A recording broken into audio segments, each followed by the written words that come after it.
APSRTC ఉద్యోగులకు ప్రభుత్వంలో విలీనం కాకముందు ఉన్నటువంటి పదోన్నతులకు సంబంధించినటువంటి విధి విధానాలతో విలీనం అనంతరం కూడా పదోన్నతులు ఇమ్మని ఉద్యోగ సంఘాల విజ్ఞప్తి మేరకు గౌరవ వీసీ ఎండీ గారు ప్రభుత్వానికి పంపించిన నివేదిక మేరకు పదోన్నతులు ఇచ్చేందుకు టీఆర్ఎన్బి అనుమతితో పాటు రవాణా మంత్రి గారు, చీఫ్ సెక్రటరీ గారు అనుమతిస్తూ ముఖ్యమంత్రి గారు గత నెల 28వ తారీఖున ఆర్టీసీ ఉద్యోగులకు సంబంధించి పదోన్నతులు గ్రీన్ సిగ్నల్ ఇవ్వడం జరిగింది.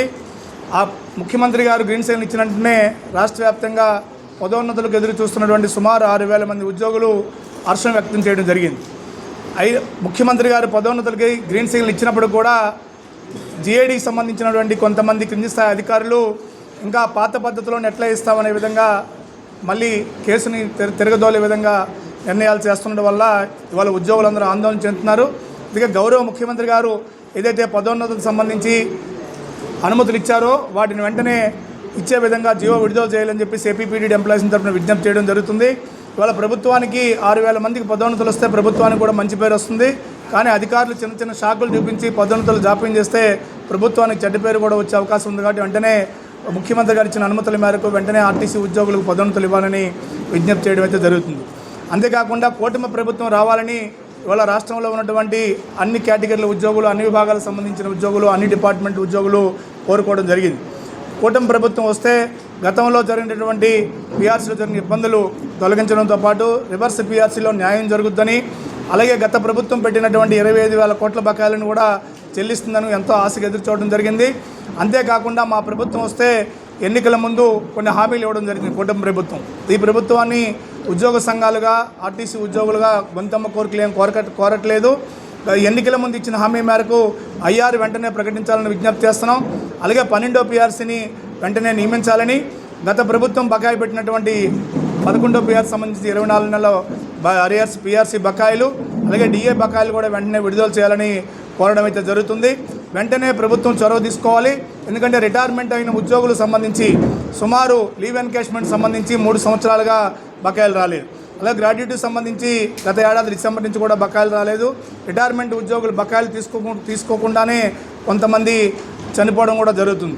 అందుకని ప్రభుత్వం వెంటనే చొరవ తీసుకొని గత ప్రభుత్వం హామీలను, ఆ బకాయిలను వెంటనే విడుదల చేయడమే కాకుండా ఎన్నికల ముందు ఇచ్చిన హామీలను వెంటనే నెరవేర్చాలని, ఆర్టీసీ ఉద్యోగులకు సంబంధించి పదోన్నతులు కూడా వెంటనే ఇవ్వాలని చెప్పేసి ఏపీపీడీ ఎంప్లాయీస్గా విజ్ఞప్తి చేయడం అయితే జరుగుతుంది. వాళ్ళ రాష్ట్ర వ్యాప్తంగా కూడా ఆర్టీసీ ఉద్యోగులకు సంబంధించినటువంటి సమస్యల పట్ల స్త్రీశక్తి పథకం ప్రభుత్వం అమలు చేసింది.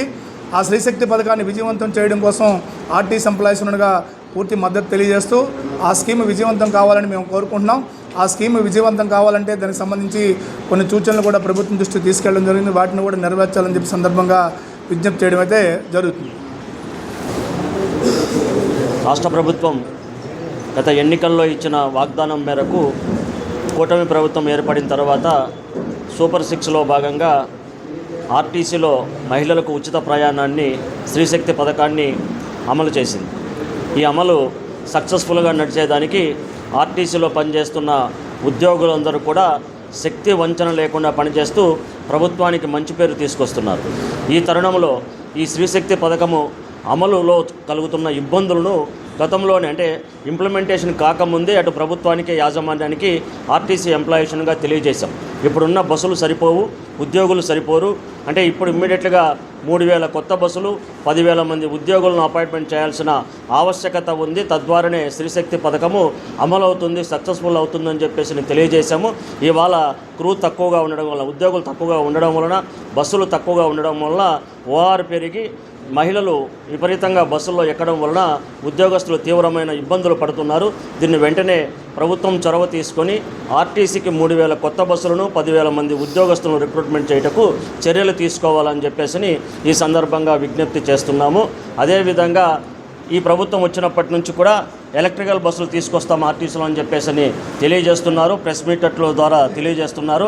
ఎలక్ట్రికల్ బస్సులు తీసుకురావడంలో ఆర్టీసీ ఎంప్లాయీస్గా దీనికి ఏం వ్యతిరేకం కాదు, దీన్ని ఆహ్వానిస్తూనే, కానీ ఎలక్ట్రికల్ బస్సులను ఆర్టీసీని నిర్వహించే విధంగా ఈ రాష్ట్ర ప్రభుత్వం చేపట్టాలని చెప్పేసి ఈ సందర్భంగా విజ్ఞప్తి చేస్తున్నాం. ఎందుకంటే ఇప్పటికే ఆర్టీసీలో 4,000 అద్దె బస్సులు ఉన్నాయి. అది ప్రైవేటు వారు నిర్వహణ చేస్తున్నారు.